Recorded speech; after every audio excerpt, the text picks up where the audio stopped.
Ministerio Integridad y Sabiduría presenta, desde la Conferencia ESER 2025, Mujer, reflejo de su imagen. La plenaria, glorificadas a su imagen, junto al pastor Sugel Michelén. Bienvenidas.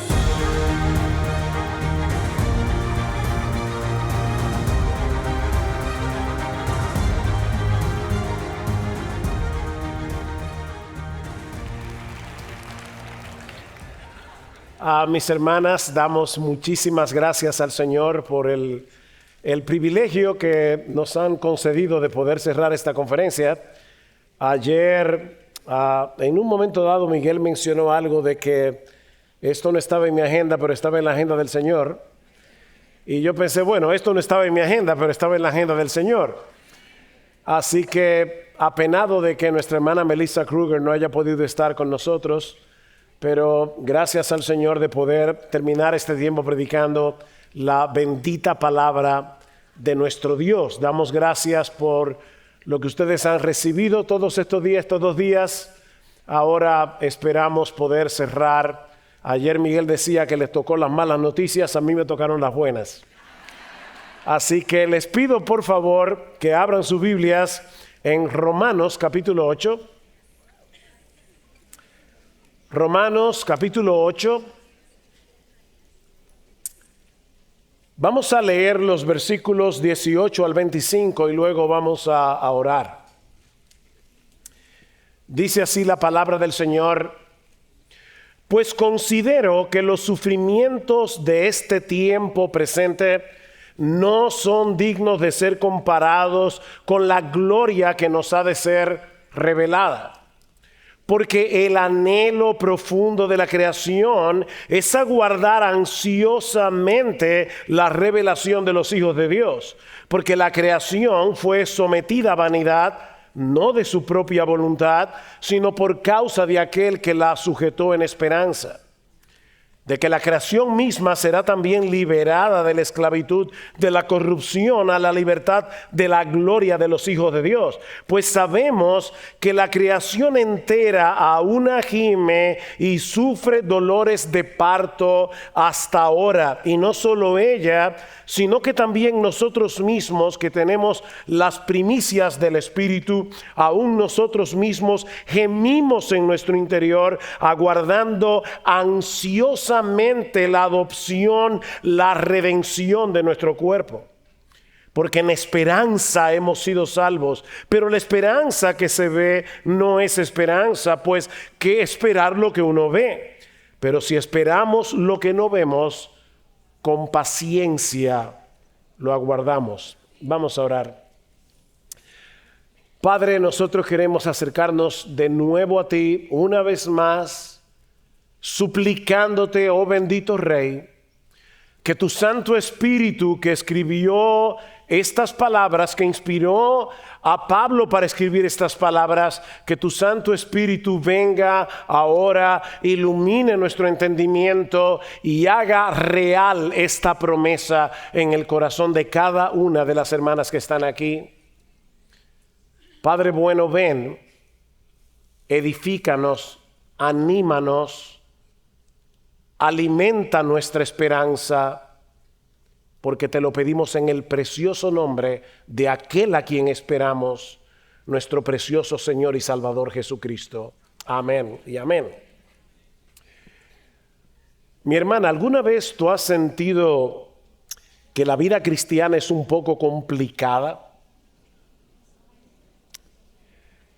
Que la vida cristiana es una rara mezcla de lágrimas, de gozos, de victorias, de agotamiento. Bueno, Pablo nos dice aquí en este pasaje, y es de lo que yo quiero convencerte en esta última conferencia de ESER, es que eso no es un accidente. Ese es el camino que lleva a la gloria. En los versículos anteriores, y pueden leer luego en sus casas el capítulo 8 de Romanos, Pablo nos recuerda que Dios nos ha adoptado como hijos por medio de la fe en Jesucristo, y debido a esa adopción increíblemente somos herederos de Dios, somos coherederos con Cristo. Todo lo que es de Cristo por derecho propio ahora es pertenencia de todos aquellos que están unidos a Él por la fe. Pero esa promesa no excluye el sufrimiento.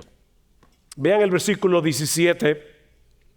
Pablo dice que si hijos, también somos herederos, herederos de Dios y coherederos con Cristo, si en verdad padecemos con Él, a fin de que también seamos glorificados con Él. Si padecemos con Él, seremos glorificados con Él. Y por si acaso, no es que se requiera una cantidad particular de sufrimiento para entrar en la gloria, como si el sufrimiento fuera nuestra moneda para comprar la salvación. No, todos sabemos que ya Cristo sufrió por nuestros pecados. Él sufrió todo lo que era necesario sufrir para el perdón de nuestros pecados, pero como coherederos con Cristo, no solamente somos participantes de su gloria, sino también de sus sufrimientos. Dice Pablo en 2 Corintios 1:5 que de la manera que abundan en nosotros las aflicciones de Cristo. ¿Tú oíste eso, mi hermana? Una de las cosas que le orábamos al Señor antes de venir para acá, y oyendo el precioso testimonio de Gerald y de Javier, pero de Geraldine de manera particular. Una de las cosas que orábamos al Señor, yo estoy seguro que en este grupo de hermanas, algunas de ustedes están sufriendo mucho. Y Pablo está diciendo aquí, en nosotros abundan las aflicciones de Cristo, pero abundan así también por el mismo Cristo nuestra consolación. De manera que el sufrimiento, mis hermanas, no es un accidente en la vida del cristiano. El sufrimiento no es un molestoso imprevisto que se aparece cuando menos lo esperamos. De hecho, generalmente cuando nos viene una prueba, lo primero que pensamos es, ¿este era el peor momento? Yo a veces me pregunto, ¿cuándo será el mejor momento para enfermarse? ¿O cuándo será el mejor momento para sufrir? Es que nunca es el mejor momento. El camino que conduce hacia la gloria, mis amadas hermanas, pasa primero por la cruz. Y si te predican lo contrario, te están mintiendo. El camino que lleva a la gloria pasa primero por la cruz. Así lo fue para Cristo, así será para nosotros también. El sufrimiento, dice Sinclair Ferguson, es el cordón umbilical que nos une al Cristo de gloria. ¿Tú sabes por qué tú vas a llegar al cielo? Porque hay algo que te une a Cristo. Y ese cordón umbilical, dice Ferguson, es el sufrimiento. Y en este pasaje que vamos a considerar para concluir esta conferencia, encontramos tres grandes enseñanzas que nos ayudan a enfrentar ese sufrimiento con esperanza. Mira, mi hermana, el mundo quiere convencerte de que tú eres una víctima. Eres una víctima del patriarcado. Y yo quiero convencerte en esta tarde que tú no eres una víctima. No estoy negando tu sufrimiento. Y ni siquiera estoy negando el hecho de que es probable que a lo largo de tu vida hayas sufrido por hombres que no han sabido ejercer su liderazgo. No estoy negando eso. Pero mi hermana amada, tú no eres una víctima. Somos hijos amados por un Padre que nos ama más allá de lo que alguna vez tú y yo podamos habernos imaginado. Como dice Edward Welch, nosotros no somos una taza de amor con un agujero. No, nosotros somos una taza en la que sobreabunda el amor. Tú y yo somos demasiado amados por Dios el Padre en la persona de nuestro bendito Señor y Salvador Jesucristo. Y la primera enseñanza que Pablo nos dice en este pasaje de Romanos es que nuestro sufrimiento presente no puede compararse con nuestra gloria futura. No se compara. Versículo 18. Pues considero que los sufrimientos de este tiempo presente no son dignos de ser comparados con la gloria que nos ha de ser revelada. Y es interesante que la palabra que Pablo usa aquí, que se traduce como considerar, es un término contable. O sea, lo que Pablo está diciendo aquí es, vamos a calcular lo que estamos sufriendo en este momento, aquí ahora, con lo que nos espera en la gloria. Suma y resta y verás que no hay comparación entre una cosa y la otra. Por grande que sea la aflicción, queda empequeñecida ante la gloria de Cristo que contemplaremos y compartiremos en su venida. Pablo ve la gloria de Cristo tan deslumbrante, tan extraordinariamente hermosa, que todo sufrimiento presente se vuelve ligero en comparación. El Evangelio, mis hermanas, cambia nuestra aritmética del dolor. Y no olvidemos, por si acaso, el impresionante currículum de sufrimiento de Pablo.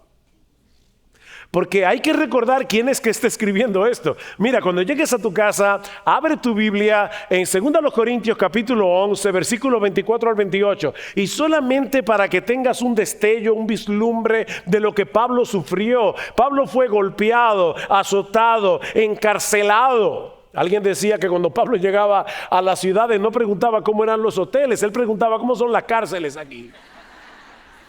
Encarcelado, apedreado, 4 veces náufrago en el mar, noches enteras sin descanso, dice él, viviendo en peligro constante de parte de los judíos, de los gentiles, de los ladrones, de los falsos hermanos. Y por encima de todo esto, dice Pablo, la preocupación por todas las iglesias. Y es este hombre el que nos está diciendo en Romanos 8:18 que cualquier dolor, cualquier sufrimiento, cualquier decepción o frustración que tengamos que experimentar en esta vida será como nada en comparación con la gloria que experimentaremos en la venida del Señor. Esa gloria, dice Pablo, será revelada a nosotros porque la veremos con nuestros propios ojos. Pero si lees el contexto te vas a dar cuenta que Pablo nos dice también que esa gloria será revelada en nosotros.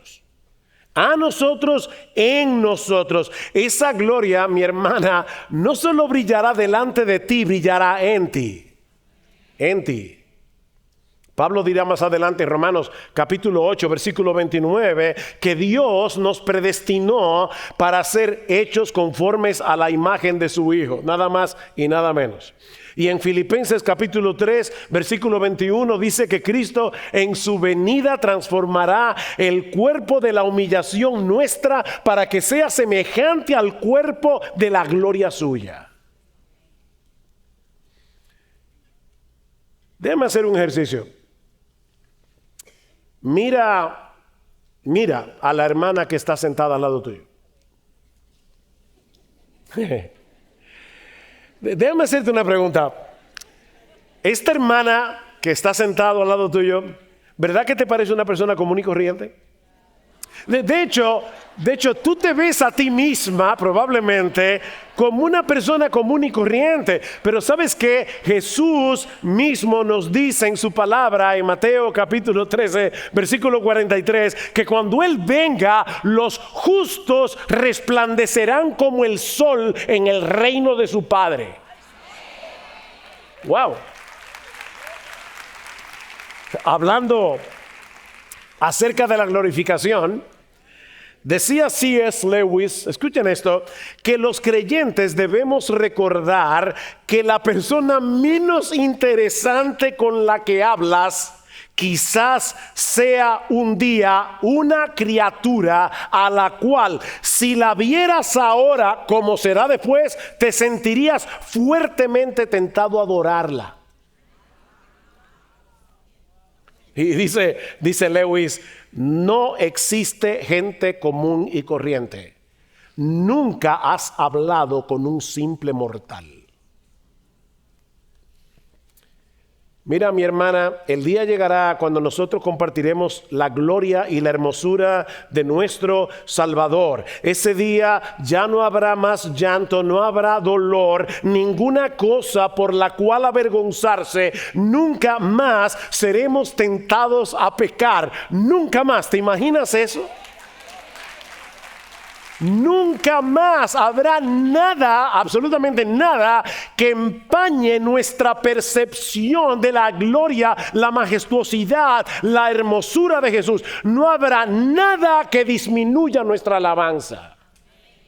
Nada. A veces uno está en la iglesia y el que te ve te compra, porque uno está aquí alabando al Señor y pensando, ay, mi madre, mañana tengo que pagar la luz. Eso no se ve, eso está en el corazón. Por eso es que Cristo dice, yo estoy buscando adoradores que me adoren en espíritu y en verdad. Tiene que haber verdad y tiene que ser con el espíritu. Pero ¿saben qué, hermanos? A todos nos pasa eso. ¿Hay alguien aquí que nunca en su vida se ha distraído alabando a Dios? ¿De verdad? En el cielo nada, absolutamente nada empañará la gloria de Jesús. Y precisamente por esa razón nuestra alabanza será perfecta en el cielo. En aquel día veremos que todo el sufrimiento que hemos tenido que enfrentar en esta vida estaba formando a Jesús en nosotros. Pablo dice en 2 Corintios capítulo 4 versículo 17 que esta aflicción leve y pasajera, y no era que tenía una piedra en el zapato. Si lees 1 Corintios 1 te vas a dar cuenta que la leve tribulación pasajera de la que habla Pablo es que estuvo a punto de perder la vida en Asia. Y Pablo dice, es que cuando lo comparo, esta leve y pasajera tribulación nos produce un eterno peso de gloria que sobrepasa toda comparación. Cuando esa gloria se manifieste, todo el cosmos será transformado juntamente con nosotros. Lo que nos lleva a la segunda enseñanza de nuestro pasaje: que la creación está esperando con gemido la llegada de ese día. Ese día será tan fantástico, sería tan glorioso, que la creación está esperando con gemidos la llegada de ese día. Mira otra vez el versículo 19, porque el anhelo profundo de la creación es aguardar ansiosamente la revelación de los hijos de Dios, porque la creación fue sometida a vanidad, no de su propia voluntad, sino por causa de aquel que la sometió, en la esperanza de que la creación misma será también liberada de la esclavitud de la corrupción a la libertad de la gloria de los hijos de Dios. Y es como si Pablo nos estuviera llevando de vuelta a Génesis 1, 2, 3, al propósito original de Dios con la creación del hombre, con la creación del universo, que fue temporalmente frustrado por causa del pecado. Tú y yo sabemos que Dios creó al hombre para reflejar su presencia, su autoridad sobre todo lo creado. Pero ¿qué pasó? Esa imagen quedó distorsionada en la caída y todo el cosmos sufrió la consecuencia. Todo se corrompió debido a la entrada del pecado en el mundo. No solo nuestro carácter, mis hermanos, el planeta entero, dice Pablo, fue colocado o fue sometido a vanidad. De hecho, dice en Génesis capítulo 3, versículo 17 al 19, que la tierra fue maldita por causa del pecado. Este planeta todavía conserva mucho de su belleza original. Pero ¿saben qué? Este planeta no funciona como debiera. ¿Alguna vez tú has plantado un jardín Mira, deja un jardín sin cultivar y yo te aseguro que no crecerán solos tulipanes y claveles. Crecerá la hierba mala. ¿Sabes por qué? Es a eso que se refiere Pablo cuando dice que esta tierra fue sometida a vanidad, es decir, a producir lo que no sirve. Este es un planeta hermoso y peligroso a la vez, ¿no es así? Lo vimos con Melissa, no Kruger, sino con el huracán recientemente. Este es un planeta hermoso y peligroso a la vez. Aquí tenemos que enfrentar enfermedades, desastres naturales, calamidades de todo tipo. Eso es parte del juicio de Dios contra el pecado. Él quiere que a través de todas esas calamidades tú y yo podamos percibir en una forma concreta lo horrible que es el pecado. La cara horrible del pecado. Dice Piper que el mal físico es una parábola, una dramatización, un letrero que apunta hacia la atrocidad de la rebeldía en contra de Dios. Ese dolor, dice Piper, es el trompetazo de Dios que nos dice que hay un problema serio en el mundo. Ahora, eso no quiere decir, por si acaso, que todo el que sufre está pagando por un pecado en particular. En cierta ocasión, recuerdan, sus discípulos le preguntaron a Jesús acerca de un ciego de nacimiento y le preguntan, Señor, ¿quién pecó, este o sus padres, para que naciera ciego? En esa mentalidad de que, bueno, si te pasó algo malo hiciste tú. Lo que le decían los amigos de Job, revísate. Jesús le dijo, no es que pecó ni ni sus padres, sino para que las obras de Dios se manifiesten en él. Lo que estamos diciendo es que el sufrimiento en general, nos habla de la gravedad del pecado humano, no necesariamente del pecado personal de cada uno. Pero gracias al Señor que la historia no quedó congelada en Génesis 3. Desde el mismo momento en que Adán y Eva se rebelaron contra Dios, ¿qué prometió Dios? Él prometió enviar un redentor que habría de revertir todos los efectos de la caída. Por eso Cristo se hizo hombre. Él es la imagen del Dios invisible, Colosenses 1:15, que por amor a nosotros murió para pagar nuestros pecados y para restaurar en nosotros de nuevo la imagen de Dios. Esa imagen que quedó desfigurada. Es de eso que se trata la santificación. Es de eso que se trata la glorificación. Restaurar esa imagen de Dios en nosotros. Mis hermanas, déjenme hacerles una pregunta de teología simple. ¿Qué es lo más hermoso que habrá en el cielo? ¿Las puertas de perla? ¿El mar de cristal? ¿Qué es lo más hermoso que habrá en el cielo? Cristo. Esa fue fácil. Segunda pregunta, ¿y qué es lo segundo más hermoso que habrá en el cielo? Ok, bueno, son buenas respuestas, pero te lo voy a poner de esta manera. Lo más hermoso que habrá en el cielo definitivamente es Jesús. Lo segundo más hermoso que habrá en el cielo es que todos nosotros nos vamos a parecer a Él. Eso es lo segundo más hermoso. Es que vamos a ver a Jesús por todas partes. Y como el destino de la naturaleza está ligado al nuestro, recuerden, el hombre cayó, la tierra fue maldita. Bueno, cuando el hombre creyente, finalmente sea glorificado, dice Pablo, ese día la creación será también liberada de la esclavitud de la corrupción a la libertad de la gloria de los hijos de Dios. Y Pablo dice, la creación está aguardando ansiosamente la llegada de ese día. Y Pablo está aquí personificando la creación como alguien que está de puntillas, expectante, esperando ese día. Eso es lo que significa en el versículo 19, anhela profundamente.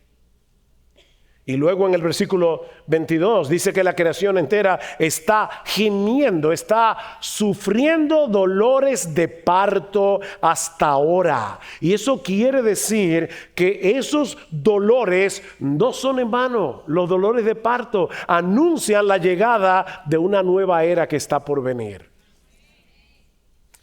Hay una gran diferencia, ¿verdad?, entre el dolor de parto y el de un enfermo terminal. Una gran diferencia. El primero produce vida. El segundo desemboca en la muerte. Tuve el privilegio de estar en los 3 partos de mi esposa. De hecho, en el tercero tuve el privilegio adicional de cortarle el cordón umbilical a mi hijo.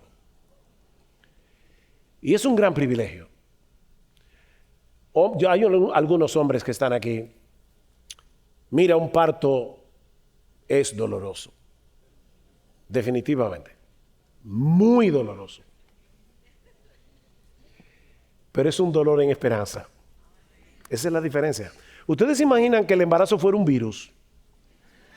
O sea, tú te pasas 9 meses con el virus, te crece la barriga, primero 3 meses vomitando, y al final, ¡puf!, te sanas. Eso sería terrible, una enfermedad terrible. Pero verdad, lo bueno del embarazo es que termina en niño o en niña. Bueno, dice Pablo, la creación está gimiendo. Y la razón es porque tiene dolores de parto hasta que Cristo vuelva. ¿Qué caracterizan los dolores de parto? Bueno, que a medida que se hacen más fuertes, anuncian que el niño está a punto de nacer. Todas las calamidades de este mundo caído, dice Pablo, son dolores de parto que anticipan la llegada de un nuevo día. Y por supuesto, mis hermanas, eso no elimina la realidad del dolor. Nunca debemos minimizar el sufrimiento, el dolor ajeno. Y hay personas que son como que piensan que eso es parte de la consejería. Alguien viene a ti con una prueba, un dolor, y lo primero que tú le dices, eso no es nada. Si tú supieras lo que le pasó a mi tía, es que lo que le pasó a tu tía no le va a quitar a el dolor. Eso es una forma sumamente inadecuada de consolar a nadie. Hay gente que son expertas en eso. Pero esta enseñanza bíblica sí pone el dolor en perspectiva. Mira, cuando tú estés aconsejando a alguien, nunca trates de consolarla minimizando su dolor. La forma apropiada de consolar es magnificando a Dios. Es magnificando a Dios. Cuando un creyente persevera con fe en medio del dolor, está participando en algo mucho más grande que él mismo, que tú misma, mi hermana. Tu gemido se une al coro de la creación que anhela la llegada de ese día, el día de nuestra coronación. Desde el momento en que Cristo resucitó de la tumba, al tercer día, el universo quedó preñado de la nueva creación. ¿Tú sabías eso? Dice que Cristo es las primicias. Bueno, eso quiere decir, Cristo son los primeros frutos. Él fue los primeros frutos de esa nueva cosecha de resurrección. Así que desde el momento en que Cristo salió de la tumba al tercer día, este universo quedó preñado de una nueva creación. Y mis hermanas, el alumbramiento viene. Toda corrupción, toda crueldad, todo dolor, todo sufrimiento será removido para dar paso a una creación completamente nueva. ¿Sabes que nosotros viviremos en un paraíso mejor, 1000 veces mejor que el que vivieron Adán y Eva? Y yo sé que a veces, por ejemplo, en el poema famoso de Milton, él habla del paraíso perdido y del paraíso recobrado. No, mis hermanos, lo que vamos a recobrar no es el paraíso perdido, es algo infinitamente mejor, porque ese paraíso jamás se podrá perder. Y tú y yo nunca seremos exiliados de allí. Será mejor, mucho mejor, infinitamente mejor que el principio. Pero, mientras tanto, el creyente debe aprender a vivir entre el dolor y la esperanza. Y esa es la tercera enseñanza de nuestro texto. El creyente tiene que aprender a vivir entre el dolor y la esperanza. Vean el versículo 23.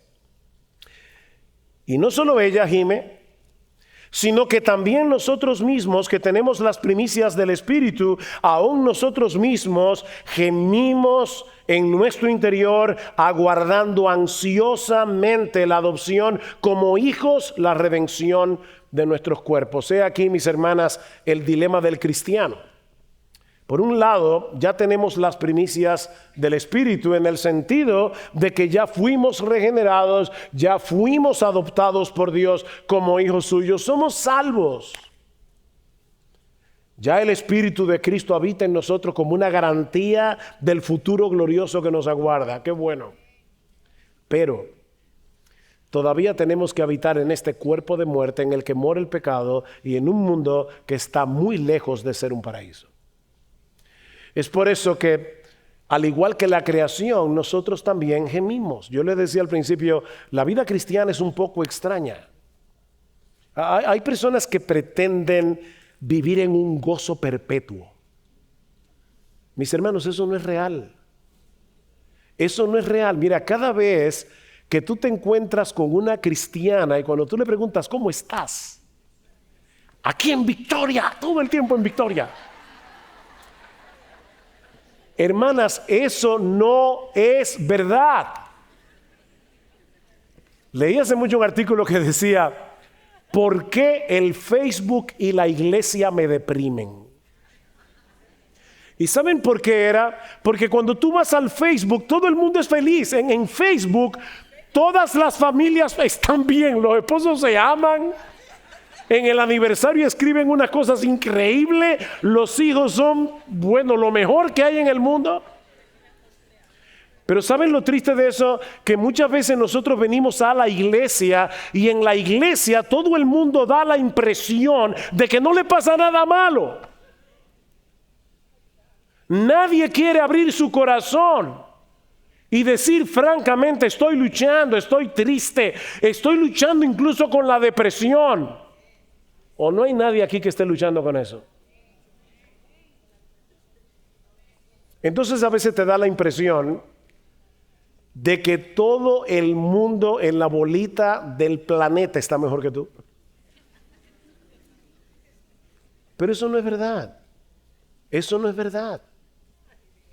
Dice John Stott, el espíritu, escuchen esto hermanas, porque es tan increíble como esto lo pudo poner en palabras. El espíritu que habita en nosotros nos proporciona gozo y la futura gloria nos proporciona esperanza, pero mientras tanto el suspenso nos produce dolor. ¿Te diste cuenta? Esto es una paradoja. Eso es lo que implica vivir en el ya y el todavía no, del que hablaba Miguel ayer. El ya y el todavía no. Sabemos que las promesas de Dios ya son nuestras por causa de nuestra unión con Cristo. Pero mis hermanas, lo mejor todavía está por venir. ¿Saben cuál es el problema de muchos creyentes, hombres y mujeres, que están esperando el cielo antes de tiempo? Lo mejor está por venir.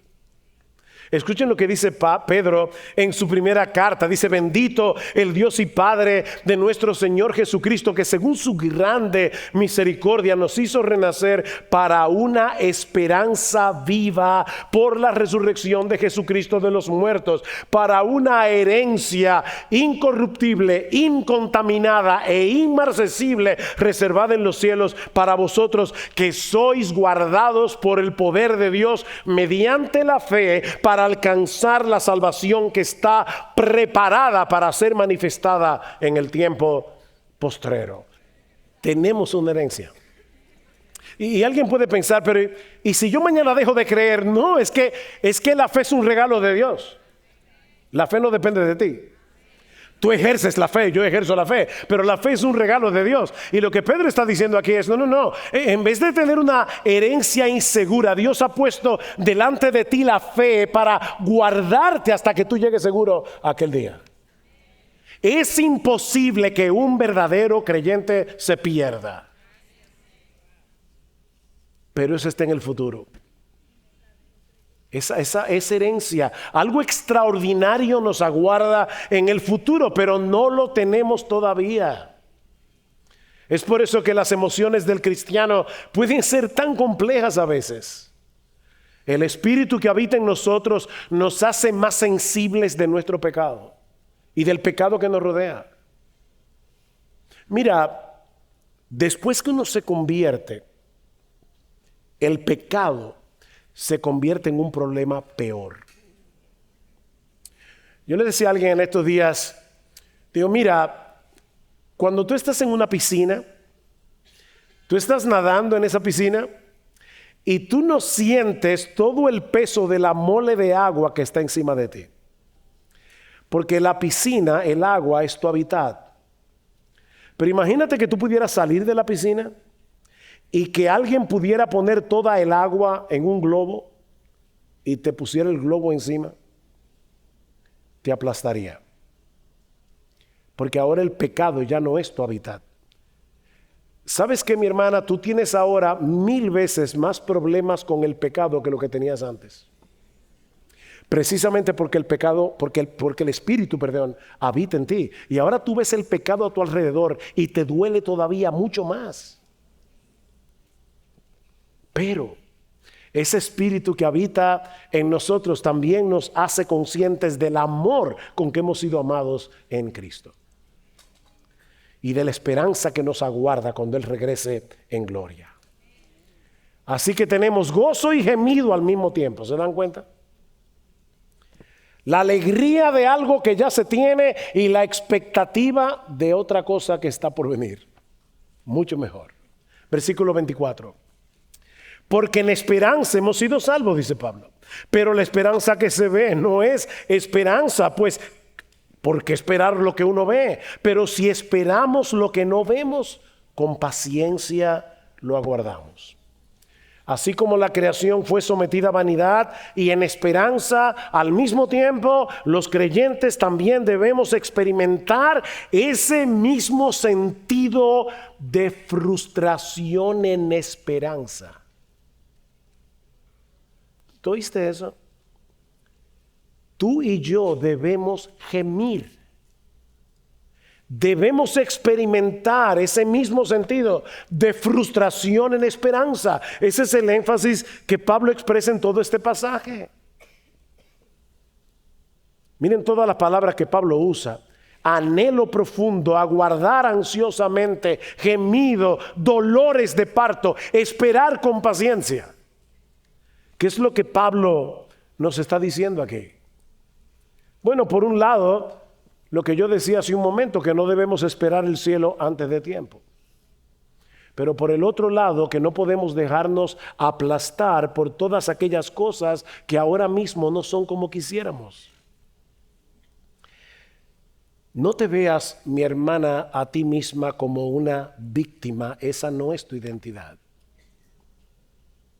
Eres cristiana si has confiado en Jesús. Y por lo tanto debes vivir en esperanza. Pero como dice Pablo en el versículo 24, la esperanza que se ve ya no es esperanza. Lo aguardamos con paciencia porque sabemos que nuestro Dios es fiel y que Él cumplirá todo lo que nos ha prometido en Cristo. Mi hermana, óyeme bien, no hay una sola promesa de Dios que quedará sin cumplimiento. Ni una sola. Pero tienes que seguir esperando. Tenemos que seguir esperando. Querida hermana, atesora las Escrituras. Atesora las promesas de Dios que son tuyas en Cristo por causa de nuestra unión con Él. ¿Sabes por qué? Porque eso es lo que enciende la llama de nuestra pasión por Jesús, aún en medio del dolor, y nos ayuda a vivir en esperanza. ¿Sabes algo? Dios no desperdicia un solo gemido tuyo. Uno solo. Cada lágrima, cada oración que no ha sido respondida todavía, cada espera prolongada. Y yo estoy seguro que probablemente todos aquí estamos esperando algo que no llega y no llega, y tú oras y no llega. Por el poder del Espíritu, Dios está usando todo eso para anclar tu corazón en lo eterno. Cada gemido, cada dolor, cada prueba, cada oración que todavía no ha sido contestada. Así que toma el telescopio de las Escrituras para que puedas ver más allá de las aflicciones, presente la gloria que nos aguarda cuando nuestro Señor Jesucristo regrese en gloria. Y te vas a dar cuenta que no solo vale la pena ser cristiano, sino que vivir para Cristo es la única vida que vale la pena ser vivida. El sufrimiento presente, dice Pablo, no puede ser comparado, suma y resta con la gloria que nos aguarda. Nos gozamos en Cristo y en nuestra salvación aquí y ahora, pero sabiendo que lo mejor está por venir. Cada promesa del cielo en la Escritura es el combustible para tu fidelidad aquí en la tierra. Las mujeres que esperan en Cristo no tratan de ser mujeres empoderadas. No lo necesitan.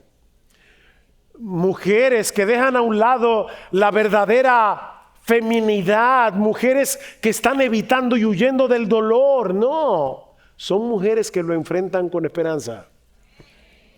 ¿Qué dice Proverbios 31 de la mujer virtuosa? Dice que se viste de fortaleza.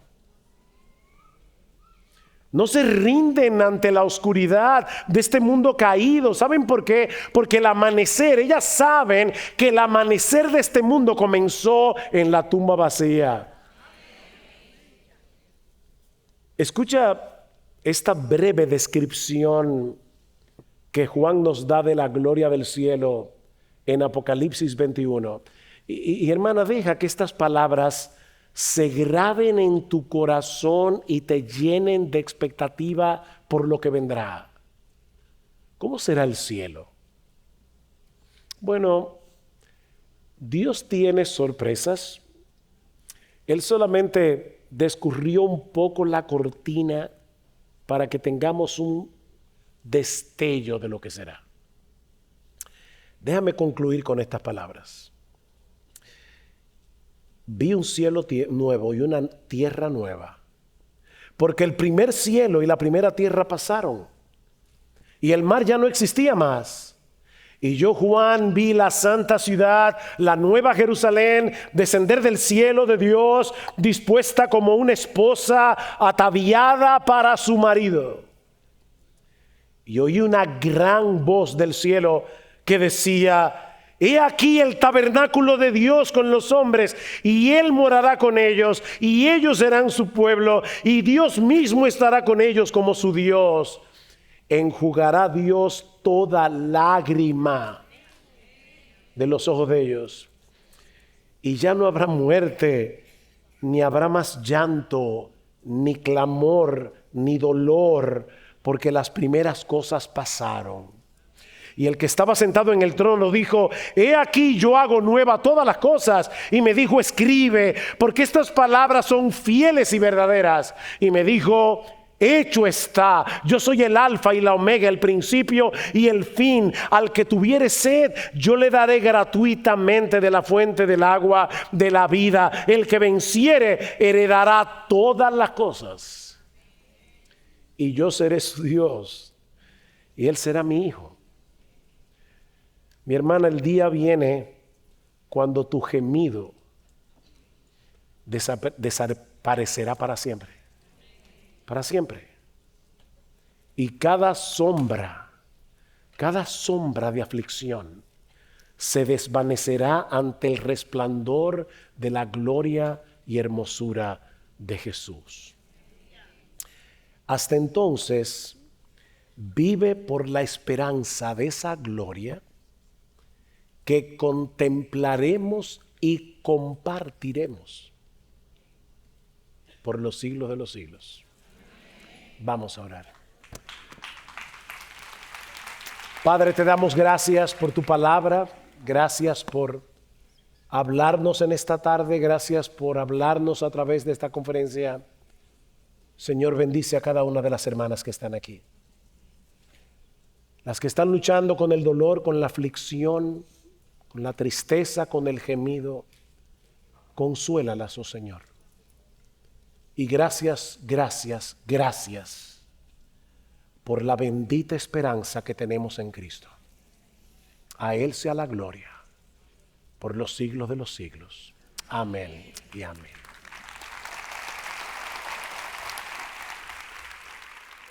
Gracias por acceder a este recurso. Espero que haya sido de gran bendición para tu vida. Te sugiero que te suscribas a este canal de forma que tú puedas recibir notificación la próxima vez que hayamos subido un nuevo recurso que pueda servirte de instrucción y bendición.